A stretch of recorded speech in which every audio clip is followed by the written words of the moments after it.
Assalamualaikum warahmatullahi wabarakatuh. Selamat berjumpa kembali. Kali ini kita lanjutkan sejarah Syekh Siti Jenar bagian yang kelima dengan judul Makrifat sebagai Jalan Rahmat.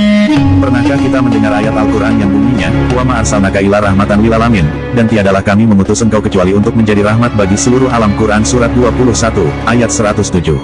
Setiap diri manusia sebenarnya diutus oleh Tuhan untuk menjadi rahmat, menjadi anugerah, karunia, bagi seluruh alam semesta ini. Ya, Islam itu rahmat bukan hanya untuk manusia saja, tapi untuk semua makhluk baik itu yang ada di alam yang kita tempati ini maupun yang ada di alam lainnya, seperti flora dan fauna beserta lingkungan hidupnya, seperti manusia, jin, setan dan iblis sekalipun. Mengenai rahmat ini, ada yang bertanya kepada saya, mengapa saya tidak menonjolkan Nabi Muhammad tapi justru menampilkan Syekh Siti Jenar? Tampaknya penanya lupa bahwa saya menampilkan contoh Syekh Siti Jenar itu adalah wujud keteladanan Nabi Muhammad di Jawa. Dan kita di sini sedang menceritakan tentang sejarah Syekh Siti Jenar. Lah, Kanjeng Nabi Muhammad jelas tokoh teladan di zamannya. Justru keteladanan itu yang diwariskan oleh Nabi. Nah, di Jawa keteladanan itu ditampilkan oleh Syekh Siti Jenar. Rupanya, keteladanan Syekh ini disalahpahami oleh banyak pihak. Sehingga, Syekh dianggap sebagai biang kerok yang merusak ajaran para wali yang berpihak pada pemerintahan Demak Bintoro.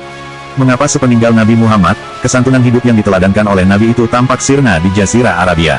Rahmat dari Nabi itu seolah-olah tenggelam, sehingga beberapa sahabat besar saling menikam dan membunuh tak lebih dari 20 tahun sepeninggal Nabi Muhammad. Islam yang semula menjadi cahaya terang bagi umat manusia, anugerah bagi semua satwa dan flora, tiba-tiba menjadi bencana. Terwujudlah sahabat-sahabat yang tidak bisa saling memahami dan akhirnya saling bunuh. Lahirlah serpihan-serpihan umat yang haus darah. Muncullah kalangan yang kering dari nilai-nilai spiritual, akal dan pemikirannya banyak yang dipenuhi nafsu, ambisi dan egoismenya masing-masing, sehingga ayat-ayat suci itu hanya disajikan secara mentah kepada umat manusia. Maka, jangan heran bila sinar terang Islam itu hanya memancar selama 3 abad saja. Ilmuwan-ilmuwan tidak tahan hidup di negeri-negeri yang dikuasai oleh raja-raja yang beragama Islam. Alim ulama yang disebut-sebut sebagai orang yang paling sadar terhadap kehadiran Allah di hati sanubari mereka, Yahya Allah, itu tinggal namanya saja disebut di dalam Al-Quran. Alim ulama sebagai pelita bagi umat telah padam cahayanya digantikan oleh ulama, yang menjadi Tuhan, yang kerjanya menghakimi dan menghukum manusia lain yang tidak sependapat dengan mereka. Wewenang Tuhan telah diambil alih oleh ulama tersebut. Apa akibatnya? Islam yang semula diturunkan untuk membebaskan manusia dari belenggu keberhalaan, justru menjadi pencipta berhala-berhala baru. Dan lenyaplah esensi dari ajaran yang suci, hanya menyembah kepada Allah semata. Mengapa hal yang demikian itu bisa terjadi? Karena banyak tokoh Islam di kemudian hari yang tidak lagi mengenal Tuhannya. Mereka banyak yang hanya mengenal kata Tuhan, atau kata Allah, karena hanya Tuhan dalam bentuk kata yang diketahui, maka Tuhan hanyalah sebentuk permainan pikiran belaka. Apa yang dikata ibadah hanya sebatas formalitas belaka. Ini tentu amat berbahaya. Bagaimana tidak bahaya? Wong banyak ayat di dalam Al-Quran dipahami secara tekstual saja. Misalnya, wasariku wasarikotu faktayaidiyahuma, Quran surah kelima, ayat 38, yang kalau diterjemahkan, potonglah tangan pencuri laki-laki dan perempuan. Coba perhatikan penggunaan kata tangan dalam Al-Quran atau hadis. Ternyata kata tangan tidak hanya diartikan sebagai tangan anggota tubuh, banyak yang menggunakan kata-kata majazi. Untuk hadis yang menerangkan tangan di atas lebih baik daripada tangan di bawah, tidak diartikan secara literal. Ini diartikan perbuatan memberi lebih baik daripada minta-minta, atau paling tidak hadis tersebut dipahami sebagai yang memberi lebih baik daripada yang menerima. Tangan Tuhan dipahami sebagai kekuasaannya, bukan diartikan Tuhan mempunyai tangan sebagai anggota tubuh. Lah, kok potonglah tangannya, lalu diartikan sebagai benar-benar memotong tangannya. Lah, kalau begini kan kehadiran Islam itu tidak lebih baik daripada hukuman potong tangan yang dilakukan oleh suku-suku primitif di berbagai belahan dunia. Terus, bagaimana pencuri itu bisa bertobat dan memperbaiki dirinya bila tangannya buntung?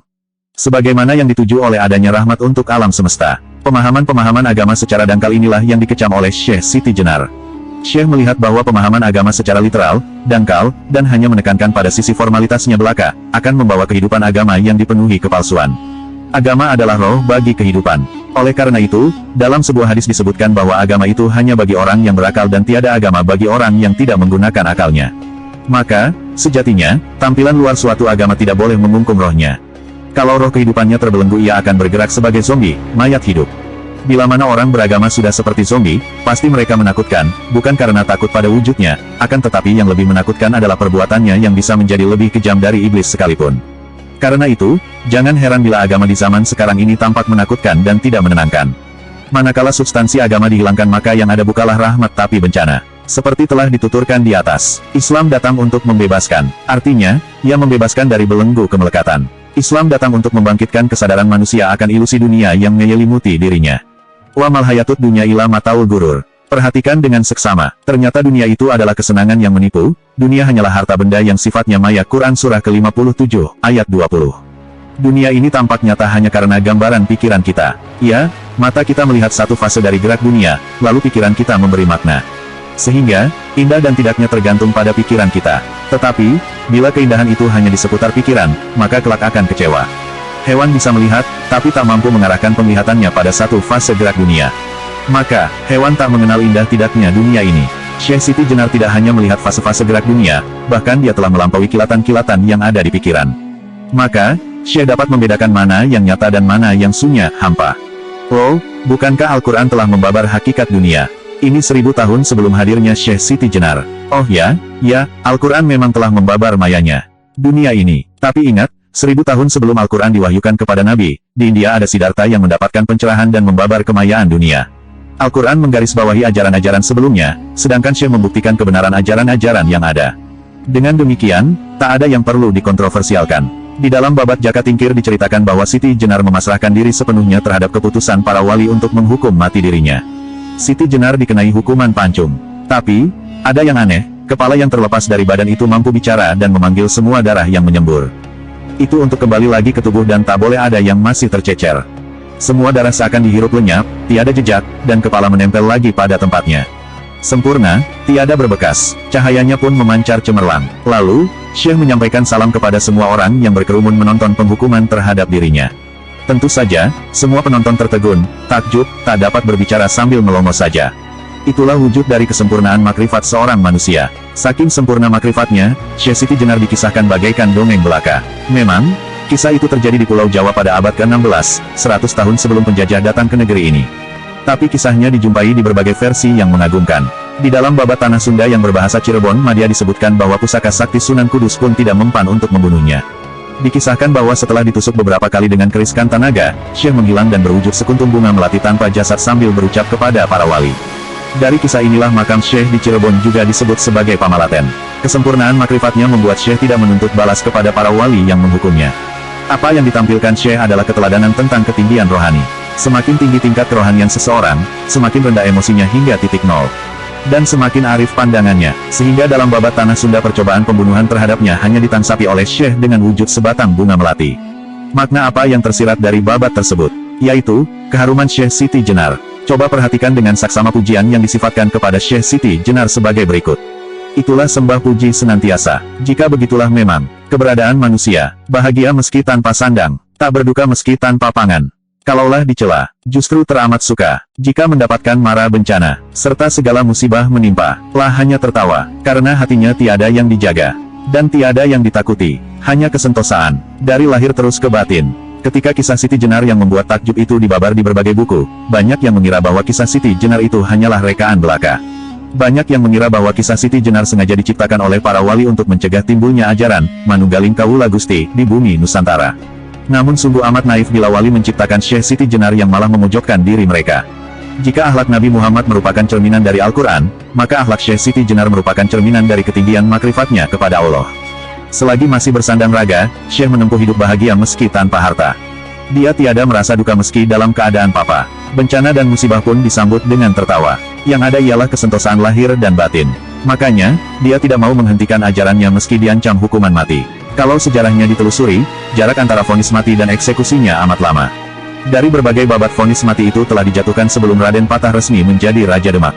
Dan kita tahu dari sejarah bahwa eksekusi hukuman mati itu dilakukan pada beberapa tahun sebelum meninggalnya Raja Demak itu.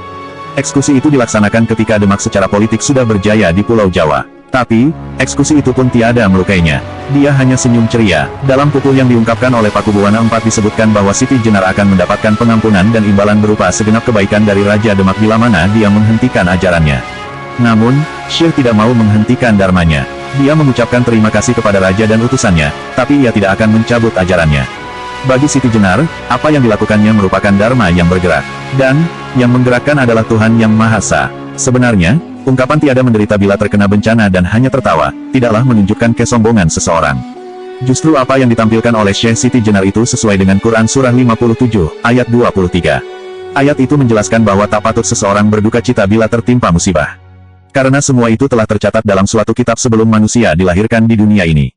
Oh, kalau begitu, Bukankah Syekh itu termasuk golongan fatalisme, Jabariyah atau pandangan bahwa manusia itu telah ditentukan nasibnya? Sesungguhnya Syekh telah melampaui paham Qadariyah, kehendak bebas maupun Jabariyah, serba takdir. Pandangan Syekh terhadap keberadaan ini sudah bebas dari pandangan dualistik. Baginya lahir dan batin itu satu. Yang lahir merupakan perwujudan bagi batinnya. Yang batin hadir dalam lahiriah manusia. Sehingga, tidak ada jarak lagi antara yang lahir dan yang batin. Diterangkan dalam pukul 19 Burma, bait ke-15. Dalam babat Jaka Tingkir sebagai berikut. Lahir batin keberadaan sukma, yang disembah Gusti. Gusti yang menyembah. Diri menyembah disembah, memuji dipuji sendiri. Timbal balik, kalau puisi tersebut dipahami dalam bahasa prosa, keberadaan Tuhan itu adalah lahir batin yang satu.